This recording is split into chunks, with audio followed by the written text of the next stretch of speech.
இன்றே டவுன்லோட் செய்து உங்கள் ஃபேவரட் ஷோக்களை என்ஜாய் பண்ணுங்க. என்ன மன்னிச்சிடுங்க சார். எதுக்கு மன்னிப்புலாம் கேக்குறீங்க? ரேவதி எங்க இருக்கான்னு சொல்லுங்க. உங்க மனைவி வேற எங்கேயும் இல்ல, கோயில்ல சொக்க பனையை கொளுத்து போறாங்கல்ல, அந்த சொக்க பனைக்குள்ளதான் அவங்கள மறைச்சு வச்சிருக்காங்க. ஐயோ மாப்ள! ஆமா சார், நீங்க உடனே போய் அவங்கள காப்பாத்துங்க சார், இல்லைன்னா அவங்க எரிஞ்சு சாம்பல் ஆயிடுவாங்க சார். சீக்கிரமா போங்க சார். சரி படா. என்னங்க இது நேரமாயிட்டே போகுது. இன்னும் எவ்வளவு நேரம் தான் ஒருத்தருக்காக வெயிட் பண்ணிட்டு இருக்கிறது? நல்ல நேரத்துல சொக்கப்பனையை கொளுத்த வேண்டாமா? ஆமாப்பா, அவருக்காக காத்திருந்தது போதும். நாமளே சொக்கப்பனையை கொளுத்திடுவோம்.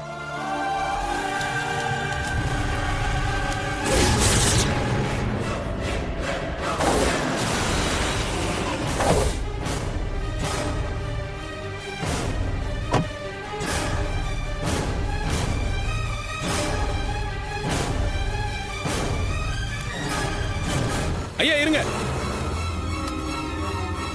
இருங்க, தம்பி கேட்காதீங்க.